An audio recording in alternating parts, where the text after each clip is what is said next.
Hi, team. Obviously, just touching base on what I just said to the guys already on the call, we're going to be talking about mindset, motivation, why you should be seeing results, what kind of results you should be seeing by now, etc., etc. Touch on a few other points in terms of like what's classed as like conscious vs obsessive. We spoke about this, I think, a couple of weeks ago, but we'll reiterate on that.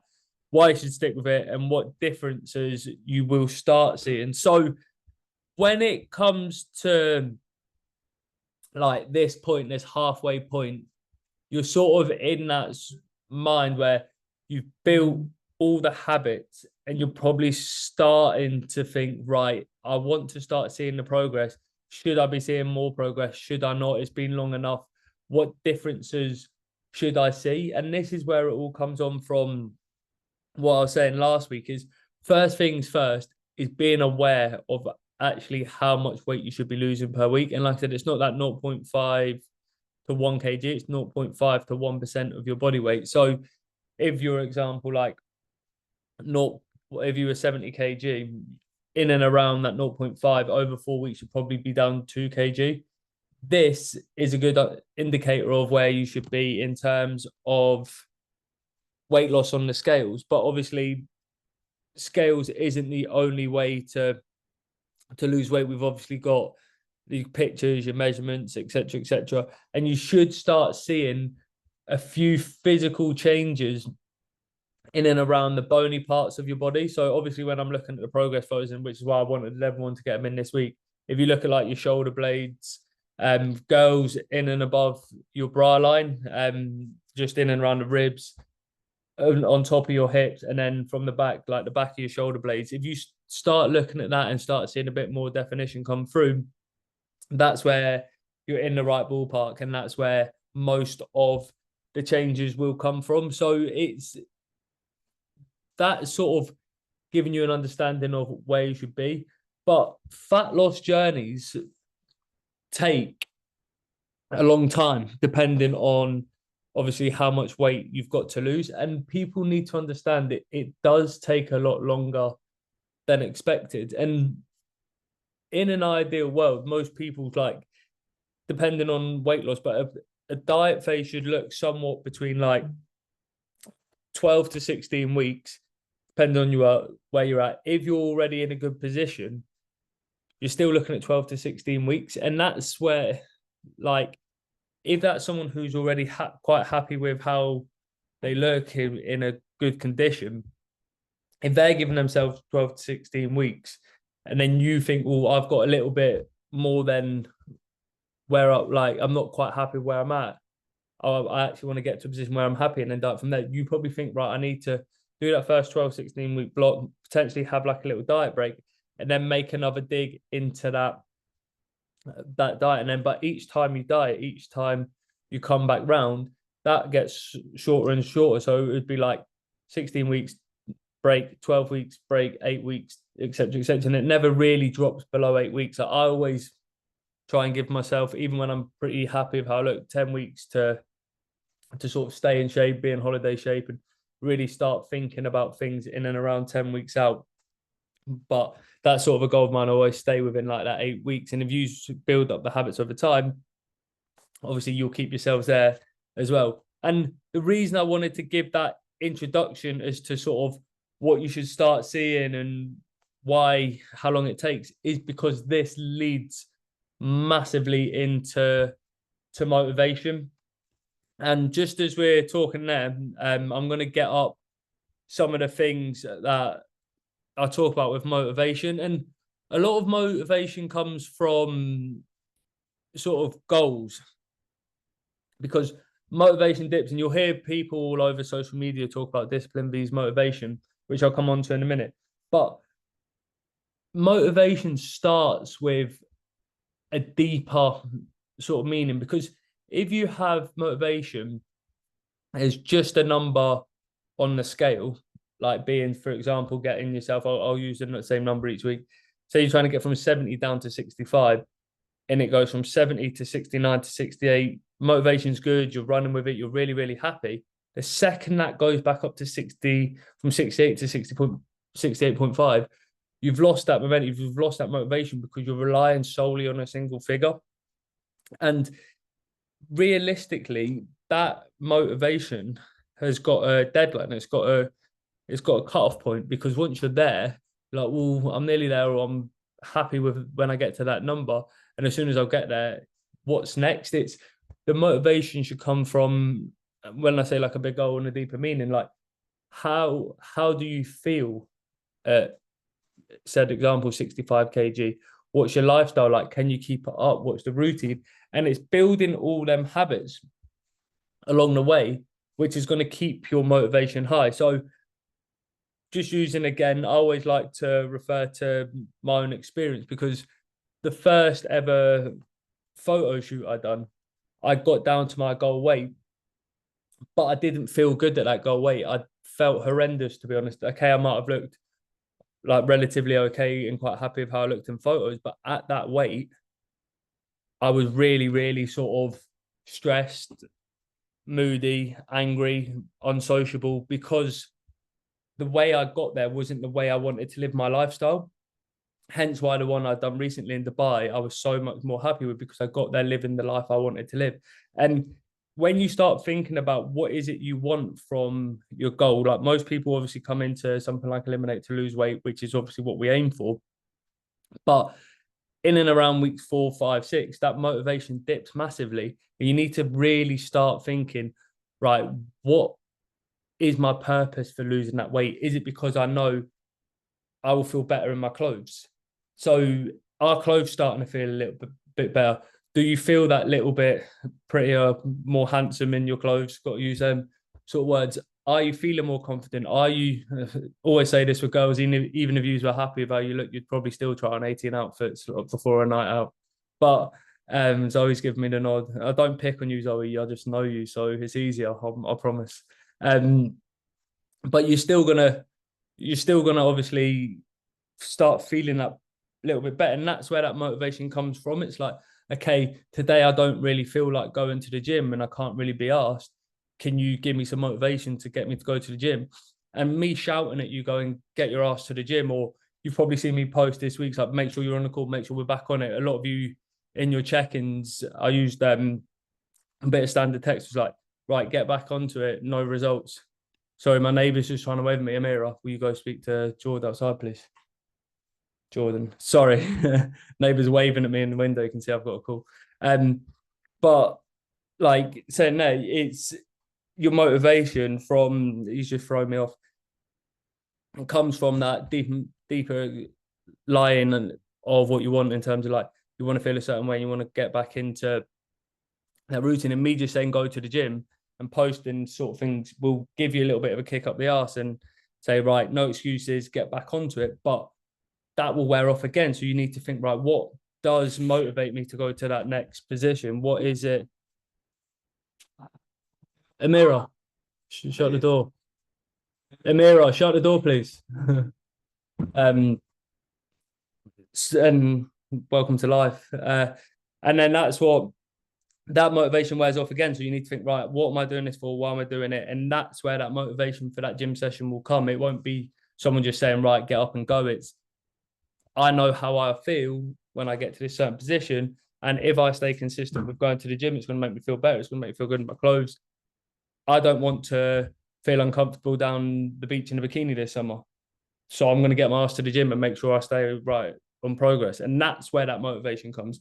So big introduction into motivation there. Does anyone have any questions with motivation, or has anyone actually been struggling with motivation this week to get to the gym or do anything? And we'll use that as an example just to break up me just talking life lessons.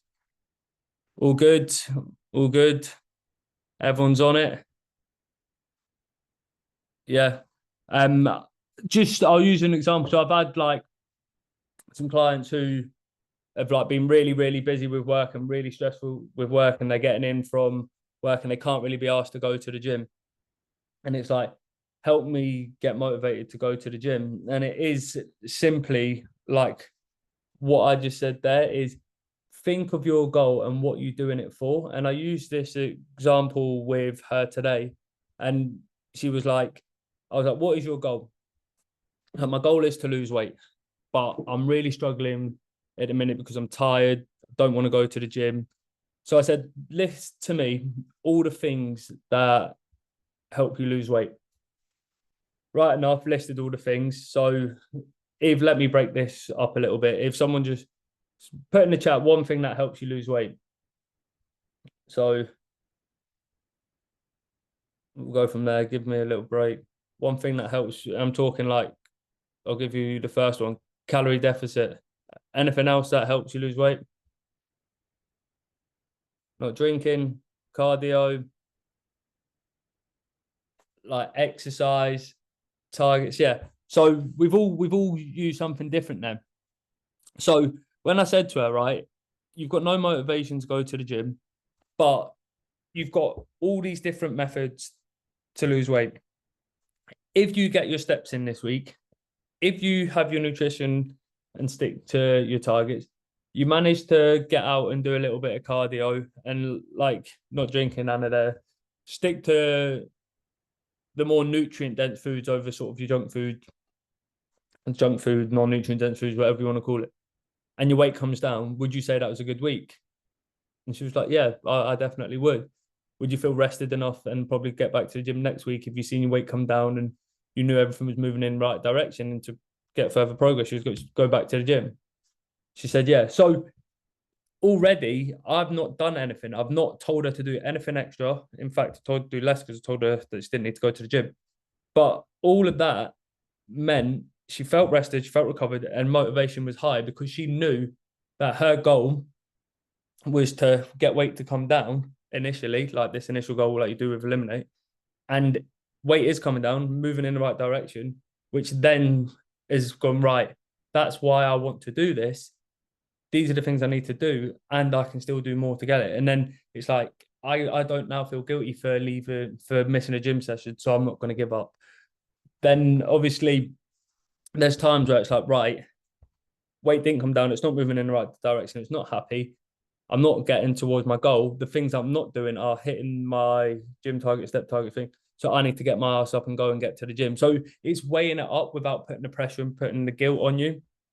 So again, one of these things, and why I always talk about journeys being so individual, is it is personal to you and you find out what triggers you to get yourself to go. So I'll touch on all of these things, right? Is how am I going to word this question, right? Let me know in the chat, would £1 million change your life? Would it make a big difference to your life? Yes. I'm not giving you all £1 million, Lisa. So it's just a question. I would quite honestly, openly say £1 million would change my life. 100% it would. So now I'm asking the questions of, just let me get my notes up here, is so the reason £1 million would change my life is obviously it would make things a hell of a lot easier, but mainly I would feel a lot happier, a lot more settled, a lot less stressed. So that is the main reason £1 million would change my life, and probably it would just about fund my holiday expenses. But that is why £1 million would change my life. So if I said to you now, in order to get £1 million, would you follow some simple steps and some simple tasks that were relatively easy? Would you, for £1 million, and let me just read these out again from my notes. If I said to you, for the next 4 weeks, to get this £1 million, all you need to do is work out 3 to 4 times a week, hit your step target, adhere to your nutrition goals, drink enough water each day, and get enough sleep, 8 hours a night, for £1 million, would you do it? Yeah, a lot of nods on the camera. And you think, for you to completely change your life and feel that better and feel the stress and get the same feeling like £1 million, obviously £1 million would make a hell of a difference, and there's no question that. But the things you're getting from that £1 million, you can get quite easily just by following simple tasks on your weight loss journey. So again, that adherence and doing that comes to being giving you that motivation, because you know the same feelings you're getting is worth £1 million to you, if not more. And then I go and spin that question again into a final sort of point. If you could pick being happy, content without the £1 million, or you get the £1 million but you're unhappy and stressed, which one are you picking? A, being, put this in the chat, A, you'd pick being extremely happy, content without the million, or B, you've got the £1 million but you're unhappy. What would you go for? Genuinely, if you think you would actually be happier with B, you're more than welcome to put B. So again, every answer there is A. So realistically, your health, your fitness, your body composition is all worth more than £1 million to you in hindsight. And that's not saying if you've got £1 million, you're not going to fucking be happy. Because if I got £1 million, you'd hear me scream from, I know Matilda's in the UK, you'd probably hear me scream with happiness if I did win £1 million. But it just goes to show you the things that can make you motivated are within a certain reason. You just need to find that deeper reason for what keeps you motivated towards that goal. And like getting towards a certain position, and I've been there myself on like weight loss journeys, fat loss journeys, like you get to a certain position where you just feel so good and so high in life because your energy levels are decent. You're feeling good with how you look. Everything around you, including like your work, etc., becomes so much better. You're a better person to be around, your relationships, your family, because you're in such a good position. And I'll be honest with you now, that's probably not going to come in the next 4 weeks whilst you're on Eliminate, because you are in a calorie deficit. Energy is obviously designed to be that little bit lower. But once you are where you are at, you've got good eating habits. You can sort of like the goal, like I said to you last week, the goal isn't to lose weight. The goal is to maintain the weight once it's lost. The goal is to be able to go out for dinner and just get a pizza or a burger and chips, not because any other reason that you think, fuck it, it's what I fancy today. And that's where you want to get to. And it's like, that's why these next 4 or 5 weeks, like being honest, how many of you right now have just had a bit of a bank holiday weekend, overate, overdrank, and feel guilty for it? You don't have to put that in the chat because it's personal. A lot of you, and I can tell you there's a hell of a lot of you. I've done 50 check-ins today, and I would say a good 40 of them said they felt guilty for going out at the weekend and overeating or overdrinking. How good would it feel like to be like, I can just say, like, I've just come back from Barcelona. I'm telling you, I've overate and overdrank on patatas bravas and sangria. But for me, I didn't feel guilty because I know I'd done the hard work at the start of the year, went away, enjoyed myself, and then now I'm just back on it, back on track, back eating healthy, back exercising. And that's where most people probably want to get to. And it all comes down to that is what it's worth. That is how much your motivation will be. Is to imagine going away on holiday, eating what you want, not feeling guilty for it. Imagine just picking up, you're down, I think everyone on the call is from Jersey. You're down Brellard's Bay in the summer. You're walking past Pizza Express. You want to get a pizza and you don't feel guilty for eating that pizza. You just feel, you know, I just fancy the pizza because it's a nice evening. I don't want to go home. That's where you want to get to. And that's what you're training towards at this moment in time, is to get yourself to that position. So think of this when your motivation is low. Right.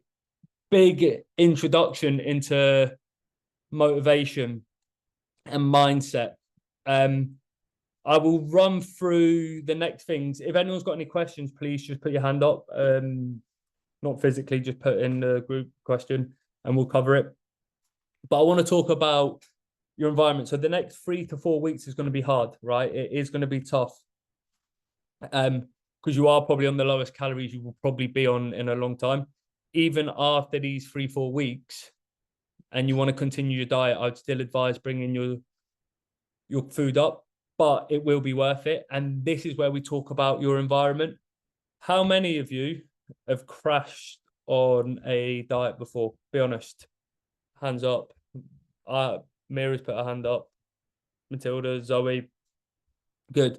And it is not uncommon to crash. It is really, really not uncommon to crash. Like I posted it the other day, and so many people actually messaged me saying, "I'm glad you posted this to see that like you don't just eat the chicken, rice, and broccoli all the time, that you do crash."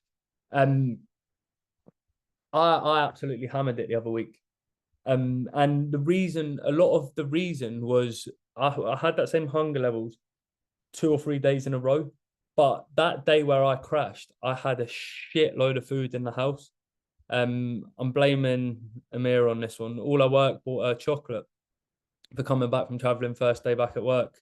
And I absolutely just hammered her chocolate. She's still not happy with me for doing it. But because that was in the house, it was easy for me to access, and it was easy for me to go and have 1,500 calories in terms of like the chocolate bars within about 15 minutes of each other. So I've just nailed 1,500 calories, which I would not have done had that not been in the house. Like the shops were shut, I would have had to get dressed, walk down to the shop or the garage, and really make an effort to go and overeat. But had that not been in the house, which it wasn't earlier in the week, I would have just been like, right, do you know what? I can deal with it. I'm not gonna die today if I don't have a chocolate bar. So that is probably one of the biggest things, and you've heard people say it, like, don't keep shit in the house. Don't be keeping things that are gonna do it.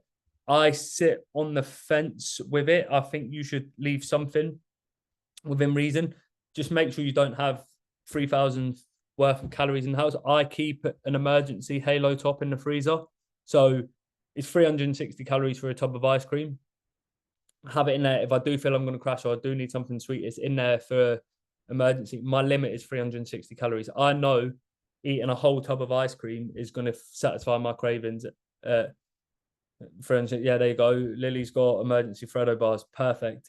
Like, I don't mind having something in there, because if you completely rid everything of your cupboards, you can have that on-off approach. You can have that binge approach. You can see things as, like, I think I discussed it the other week on the call, but I don't want to go into it too much just in case it didn't. But it was in the group chat, and I spoke to Emily about it. And if someone wants to read back, but I don't want people to see like they can't have anything, because if you have anything, when you do crash on diets, you go and get everything off that time. You're like, because you're like, you teach yourself to be like, well, I know I can't have it, so I might as well eat it all now, because I know I can go another 3-4 weeks without having it. And I think that's a bad approach to have.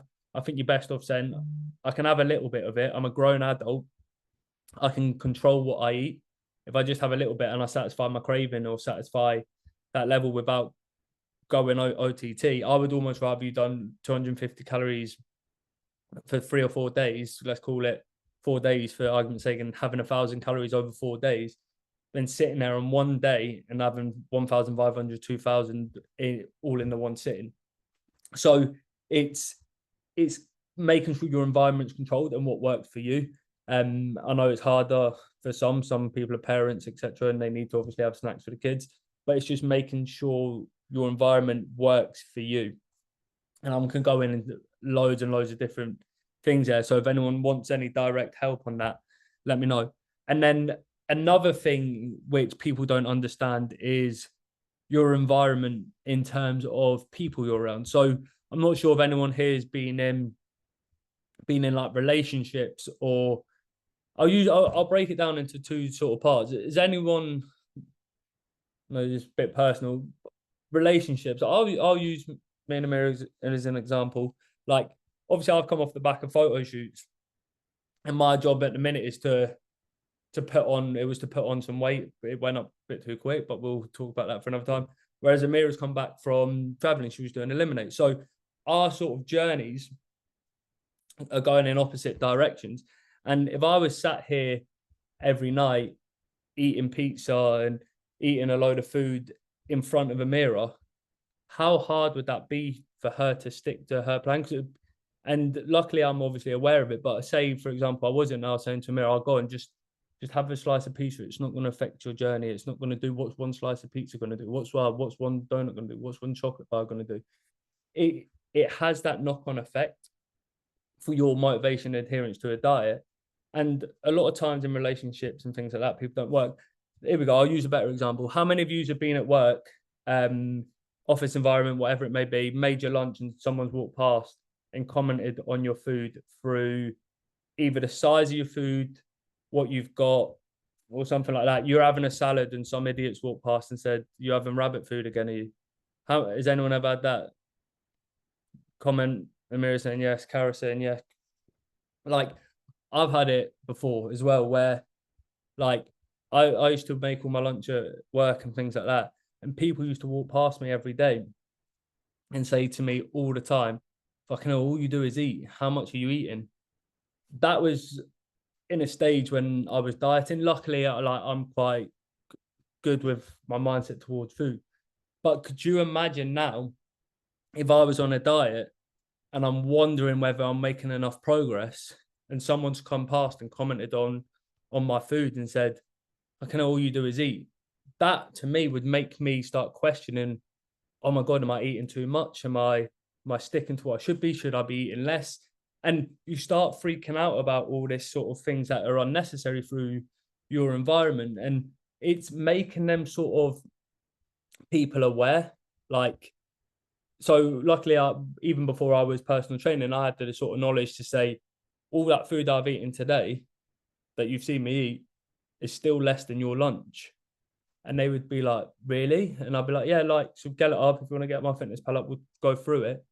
And just making them aware, be like, automatically their comments were no longer, "Oh my God, all you do is eat." It's, "Oh my God, you eat so healthy. It's so good. Like, you managed to get all that food for that amount of calories." So this is still my environment. I've made my environment now aware of why I'm doing it and what's important and how to get the most out of it. So they don't comment on the size of my portion. So they didn't comment on how much I ate.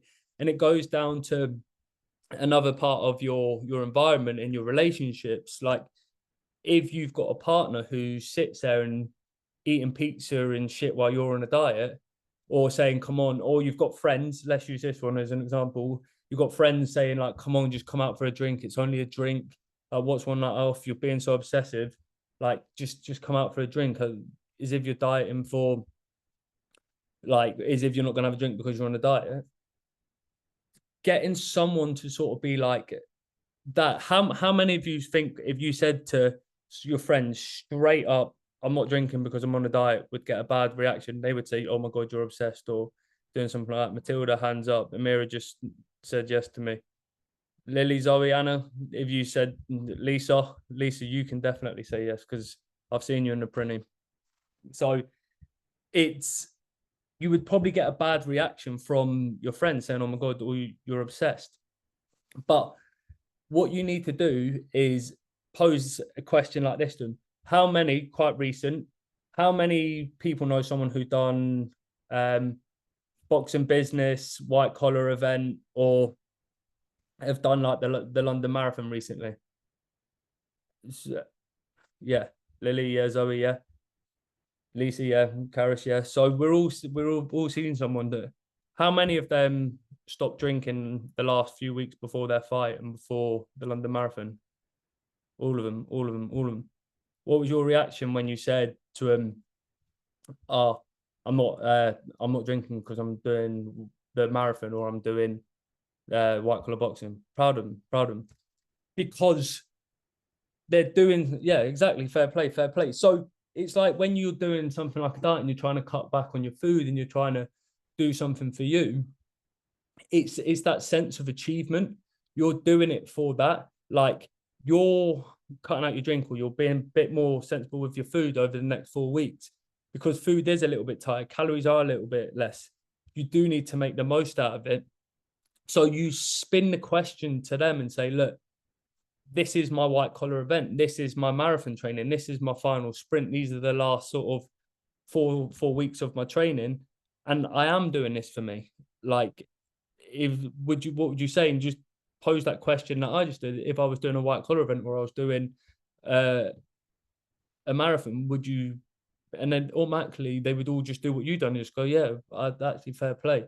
And it's just making your environment aware of the reasons you do it and putting it in that way. You don't have to say it nice. Be like, "Look, I'm doing it for me."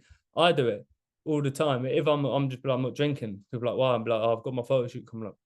oh, do you need to not drink? Yeah, I choose not to. But obviously, when I say it, I'm so strong in how I say it that people are like, oh, fair play. And then obviously after, like, oh, I've seen obviously your photos, they look really good. I was like, yeah, remember when you said should have cut, didn't need to cut out drinking? Well, I did. This is what happened. Do you know what I mean? And it's like, you can use that and you can just pull it in a fair enough way and go, look, and especially if you've got a partner who doesn't quite understand, like, especially if like they get in shape easy and keep weight off easily, just saying to them, like, if you were doing, especially if they've done one of them events, go, look, if you remember when you stopped drinking for your white collar so you could be in your best physical position, that's what I'm doing. And they'll go, oh, fair enough, understand, I'll start making smart choices. And you'll probably still have to remind them because we forget. Do you know what I mean? Like, and especially if you are eating chocolate, like I said, even when I crashed the other week and I ate all Amira's chocolate, I felt guilty for eating her chocolate because it was hers and she's on the diet. I was still going, would you like a bit? Do you want a bit? And going, oh, I feel bad. Go and just have some of your chocolate. It is yours. And then it wasn't until I was like, shit, I better not, because she's already got her plan. She's sticking to it. I was smart enough to be like, right, look, take it away. Don't eat it in front of her. And that's sort of what you've got to get your relationships in terms of family, friends, work, colleagues, all of that on board with. So this comes to the question of, like, what makes it obsessive, what not. And I'll round this up in the next 5-10 minutes, and then we'll just make it. So what makes you obsessed, or what makes it like you're just being conscious? So again, there, going into that, and I want to put this into questions to keep you a bit more engaged without it just being another life lesson. If would you use an example before, if you cut out drinking for the next 4 weeks, for would you class that as a little bit obsessed or a little bit conscious? And there's no right or wrong with this because it is your lifestyle. Like, I've had quite a lot of people within their check-ins say they're not cutting out drinking. They blindly said that I'm not cutting out because it's my lifestyle, I'm not doing it. So would you say, yeah, not obsessed? Would you say conscious? Anyone go for A for, or is it a little bit obsessive for you, or B, it's probably just being conscious? B. I mean, I was just going to quickly say I wouldn't know how to like describe it, because I mean, I live at uni with 7 girls in my house, and we do. They're sat here right now. Like, I don't get a break. And like, I don't know what I would do about not drinking, because I mean, it is a weekly thing where someone's like, oh, let's just go down to the pub and like get a drink, or a spontaneous night out or something like that. Like, I don't know how I would avoid it without missing out. Yeah, if you know what I mean. Yeah, and it's that thing, what it comes down to, Matilda, in terms of how much it means to you. So it's asking yourself, what's the main reason you're going for the drink? Is it to get drunk because you have a better time when you're drunk? Or is it because you're going down for the social aspect? Would you be able to have the same sort of fun by having Diet Cokes and things like that? And that's personal. Like, again, I'm not telling anyone to cut out drinking. So I'm not saying you need to, I'm just saying it's what it comes down to and what it means to you. And like, it's, if you like to be in a social environment with a drink, with a drop of alcohol, and that is part of your lifestyle, and you're seeing the results you are seeing, and you're getting to where you want to get to, and it fits, that's okay. But if you were getting to the point of, I'm really tired, I'm really hungry, my weight's not moving in the right direction, that's when alcohol becomes a problem. And I'm more wanting to talk about obsessive vs conscious in relation to food and things like this. So, Matilda, you've gone out, right? Things moving in the right direction, and you're happy with progress, but you've gone out and you feel guilty for going out.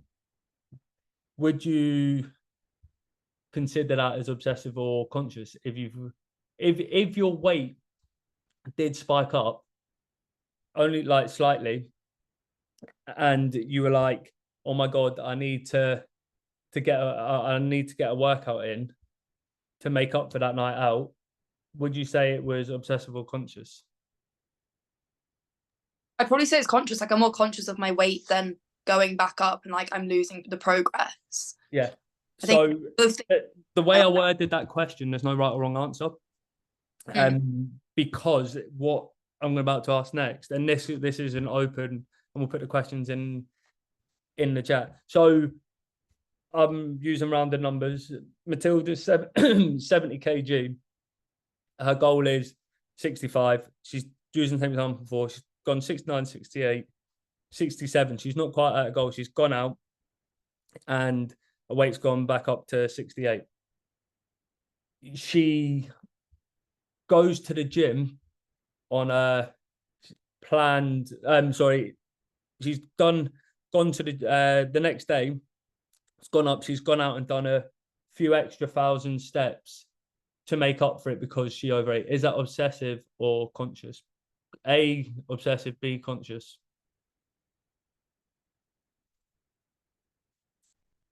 B, Lily saying conscious. B, Matilda conscious. Anyone else? Gone. Does anyone think it's obsessive if she's gone out, had a great night, enjoyed herself, felt guilty for going out, and yeah, Zoe, I'm glad you did. She's gone out, she felt guilty for going out, so she's gone and got the steps in. So do you think that's obsessive, Zoe? Because she's gone out, enjoyed herself, and she feels guilty for enjoying herself. Yeah. So, but she's got a goal of she wants to get down to 65 kg. If she doesn't get them steps in, her weight's not going to come back down. Would you still say that's conscious or obsessive? Conscious. Yeah. So the thing is there, I still sit on the fence at this moment in time in terms of what it is. If she had an hour to spare and was like, do you know what, I'm going to go get the extra 5,000 steps and I'm going to go out for a walk. I'm slightly hungover. I want my weight to come back down. Got an hour to spare. I'm not doing anything. I'm waiting for the other 7 girls in the uni to fucking share the hairdryer, get their asses up and get out. I might as well get them in. Would you now say that was more conscious over obsessive? Yeah. I would say that's conscious. If the other 7 girls are already ready, Matilda's wants to go out and enjoy themselves. They're all going for a nice brunch. But she's like, I have to get this 5,000 steps in. Otherwise, it's going to eat at me all day for not getting them steps in. I've fucked my whole diet. I need to get it in. Would you say that's obsessive? Yeah. So again, I agree that's obsessive. So what defines obsessive is conscious is your mindset towards it. And again, this is why it comes down to like fitness is so, and personal training is so personal, is it comes down to you and your own goals. And it's like, if you have a goal, you did overeat and you did overdrink, and you can just go and make a little dart back into that by making some sensible decisions, that is a conscious, positive decision. If you cannot live on with the rest of the day and it eats at you and eats at you and eats at you because you're like, well, I fucked it, I've ruined my whole diet, that is what becomes obsessive. And that's when you probably need to reevaluate what it is you're doing it for. Like, if you actively can't enjoy life because you're so fixated on being a certain weight, it's like, well, what is the reason I'm doing this? I'm dieting to make myself feel happy, but I'm currently unhappy dieting. That's a bad position to be in. But if it's like, do you know what, I'm quite content with making a few smarter choices, going to the pub today and having a few Diet Cokes because I've been out the last 3 weekends and my weight isn't moving in the right direction, but I'm still there enjoying myself. Okay, I'm not enjoying myself as much as I usually do, but I'm still quite happy. And the bigger picture is Saturday night, I'm not as happy as I'm usually Saturday night because I'm not drinking. But Friday, Saturday, Sunday, Monday, Tuesday, my weight's come down. I feel better. I'm feeling good and I'm moving in the right direction. I feel happier over the 4 days than 1 day in isolation. That is a positive decision. So it's weighing up everything from the bigger picture, which decides whether it's obsessive versus conscious. So anyone want to touch base on that? Because I know it's quite a important topic and it's quite a big taboo topic, especially alcohol. And I've got more I than, think, Logan, yeah, that it's not obsessive because say if I was going to go on a big night out, yeah, I would feel guilty not say getting my steps in or overeating on my cows. So I would rather be like, girls, everyone join me for a big walk the next yeah, day to yeah, make me feel a bit better about myself. yeah, I'd say it becomes obsessive. Like, say, for example, on the weekend I was really poorly. I did yeah, not get my steps in. But if I was trying to now recuperate the steps that I missed over the weekend, that would become obsessive. yeah. But I And don't think if I chose to get wasted to do a little bit extra a couple of days later would be obsessive. no, and That makes sense? yeah, completely. And that's what I'm saying. It's what makes it obsessive, these conscious, is your mindset as to why you're doing it. If you're doing it because you did overeat and you did overdrink, and it makes sense for you to make up that little bit of extra energy taken on board, that's absolutely fine. But if you can't enjoy yourself, or you physically feel guilty for ever enjoying yourself, I would say that's when it becomes um a little bit more obsessive. But borderline, you can't just fucking go out and drink and eat what you want every single weekend because you're enjoying yourself. You've got to weigh it up against how you feel, how you look, these your goals, which is why it's such a taboo subject. And a lot of people, coaches, personal trainers, etc., won't comment on it online because you can literally ruin everything. If I went out now and said online, go on like on social media and said, if you overeat and overdrink, go out and get some steps in because you've overeaten and overdrink, and that's the main reason you need to do it because your weight's gone up and it's your own fault, I would get backlash for that, even though technically it is probably the right thing to do. But people won't want to touch on that subject because go down eating habits, bad eating habits, bad relationships with food, bad mindset towards exercise. And that's why I'm talking about it in a closed ELIMIN8 group. No, I'm joking. It's I'm talking about it more openly now because I can back up what I'm trying to say. And I can say to you, it is down to your individual approach. And if anyone ever did feel guilty, which a lot of people have done this weekend, a lot of people went out on the bank holiday weekend and like, oh my God, I wish Stephen Rooney was on the call because he's quite open with, he's feeling that he's fucked it, he's overate, overdrank. He's feeling that because he's got a mindset towards like he's training well, it's going really well. He missed the workout, he ate more than his target, but his weight actually came down and it's at the lowest it's ever been. And if I said to him, like, you've enjoyed yourself, you had a good weekend, you managed to socialize with friends and you stayed on track, do you need to go and make that extra workout up, or can you just get back on track and move on with forward?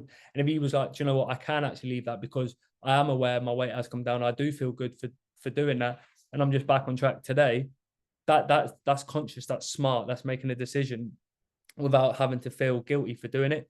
And that's where a lot of people this week, amount of people said they feel guilty for going out at the weekend. And I've said to them, don't feel guilty. Your weight is still down from where you started. You're still moving in the right direction. If you get back on track and don't do anything extra and it comes back down to the lowest it's been, that is a good position to be in. If you completely overdone it and you were like, you know what, I need to get me back to where I want to be and I've got the time, and it doesn't affect my happiness or doesn't affect my social life, but I still managed to get that extra little bit in just to get me back to where I wanted to be, then that's a good thing. Like it all comes down again. Yeah, it has to come from like a healthy place. Yeah, like I said, if making it up doesn't affect, that's the best probably way of saying it. If making it up doesn't affect your mindset and your happiness and your overall well-being, it's conscious. If it does affect your happiness and you feel, oh my God, I have to get that in, otherwise I'm going to hate myself for going out, that's obsessive. And that's when you need to be like, right, what is my bigger purpose? So I'll wrap things up there because it's probably like a long call. But the main things to take away today, motivation will not always be there. The best thing to do with motivation is have a plan, have targets, and check your big goal. Because if you follow a plan, even if you can't be asked to go to the gym today and your gym plan, Lily, this is what beat means, and your programmed to do 20 kg squats for 8 reps, and you do that, even though your motivation is shit, you've still lifted heavier than you've ever done. You're still making progress. So Lily just says beat week 1. So the idea of progressive overload, which I'll talk about next, is that like if you started week 1 on 20 kg and then you went 20 for 8, 22.5 for 8, 22.5 for 9, 22.5 for 10, you would start at like maybe 25. So you're starting at more than you did on week 1, or you might start at 22.5. It's just about doing more over time. It's just making sure you lift more than week 1. But I'll talk about it on progressive overload in the next couple of weeks. But yeah, so just making sure your motivation is there through following a plan, making sure you're progressive within your plan. Let me just go through back over the notes, sorry. Halfway, the sort of results you're seeing, be aware of the results you're seeing. And as simple as this sounds, giving up's not going to make your fucking results come any quicker. Sticking it out for the next 4 weeks and trying to hit targets and being aware of your body and what works for you is only going to benefit you. So even if you think my results should be quicker, follow the step targets, follow the nutrition targets, making sure you're doing your best to do that. Because if you do that, you'll get enough feedback as to what's working and what's not. Being aware of your environment. Your environment isn't just your food cupboards. It's making sure, obviously, they are not fully loaded with ridiculous amounts of chocolate bar. But if it works better for you to have a safety net, for me, it's the Halo Top ice cream. Make sure you have something like that in there. I always try and keep, and I'm going to do it now. If any of you've seen my Instagram, I just posted the My Protein meal. I'm going to make sure I've always got a frozen meal in the freezer, just in case there's times where I'm ridiculously busy from work. I don't just want to go and pick up anything. I can just go, right, I've got a planned meal that's there or thereabouts, and I'll keep that as a safety net in my freezer. Next is your environment again, your relationships with partners, work, friends, family, your nan offering your tea and cakes. Just make them aware of why you're doing it, and sometimes relate it back to something that makes sense to them, e.g. white collar boxing or marathon. And we went big on what's conscious, these obsessive there. So that's the main thing to do. Take away, the main thing to do going forward is stick to this, see it out. You're going to see further results if you stick this out for the next 4 or 5 weeks. So just think motivation wise, summer's come in. I'm doing this to lose weight. And as most people are on Eliminate for that, it's not a bad goal to have. Create healthy eating habits. Ask yourself why things aren't moving the way you want them to, or as quick as they want to. Are you eating enough protein? Are you staying within your calories? Are you doing your steps, your workouts? From there, if all of that's aligned and it's still not moving in the right direction, are you eating whole nutrient dense foods, or are you getting the majority of your calories just from hitting calorie targets? Just make sure it's your protein from lean sources. Are you getting enough fruit, veg, salad? Is your fiber decent? And then obviously once you've got all of that, you can see where the breakdown is.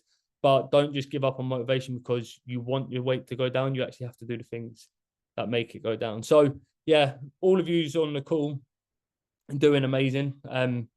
Really good to see you guys on there. And there's probably no doubt that you guys are doing so well because you're the ones here every week. So if you're watching this back, try and get on the calls because these guys on here are doing great. So keep at it. Have a wonderful week. Well done for getting to halfway. And I used this analogy last week and I'm going to use it again to finish off. The first 4 weeks, we've been taking a mug of water out of a bath. And that's the kind of changes you should see. Over the next 4 weeks, I say, because you've done all the hard work, you should start seeing the changes which are equivalent to taking a jug of water out of a sink. So big difference, same sort of idea, just bigger changes in a shorter period. So looking forward to it. Looking forward to next week's update. Sorry for the delay. Sorry, EasyJet fucked up my flights, but that's about it. Yeah, Iceland. Everyone have a wonderful evening, and I will see you all next week. Thank you. Thanks, Logan. Bye, girls and boys. Cheers, guys. Thank you. Bye-bye.